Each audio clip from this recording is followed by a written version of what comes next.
So we made, I think, what is one of the greatest discoveries in neuro rehab and physical rehab too. We discovered in this office, within the past 2 years, we discovered how to recalibrate the foundation of the brain. So there's 3 systems that I would consider are the foundational system in the brain. And when these 3 systems are perfectly calibrated with one another, we could say that we recalibrate our brain's compass. Our perception of where we are in space and where things are around us is perfected. It's not just for balance. The impact is on all systems because it's so deep and foundational that it can have an impact on cognition. It can have an impact on mental state. It can have an impact on how we move. It can have an impact on our balance. It can have an impact on the structure of our spine, on our muscle tone, on our digestive system, on our immune system, on how we process pain, and so much more. And so, we call this method the gravity reset method.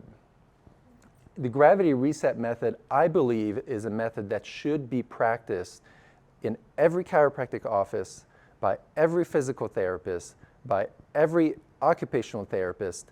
And now there are many optometrists who have already learned this technique and are starting to apply this technique in their offices.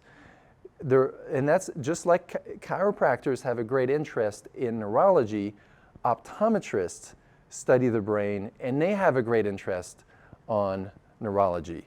Now here's the thing, those 3 systems, one of the 3 is the visual system, so you can understand why they're so interested.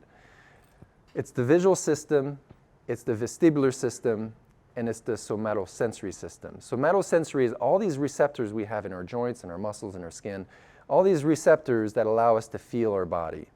The vestibular system are the receptors in our inner ear that give us a sense of motion. Not just motion, but also a sense of gravity. We'll touch on that a little bit more in a second. And then, of course, the visual system, which is such a dominant, powerful system that taps into every part of your brain. And so what if those 3 systems are not perfectly calibrated, where maybe the visual system saying one thing, the somatosensory system is feeling something different, and they're sending signals into the brain, and the brain feels like, well, who should I believe? We're getting 3 different stories. And that is probably what I would think is the greatest potential drain of energy that you can have when these systems are not in sync.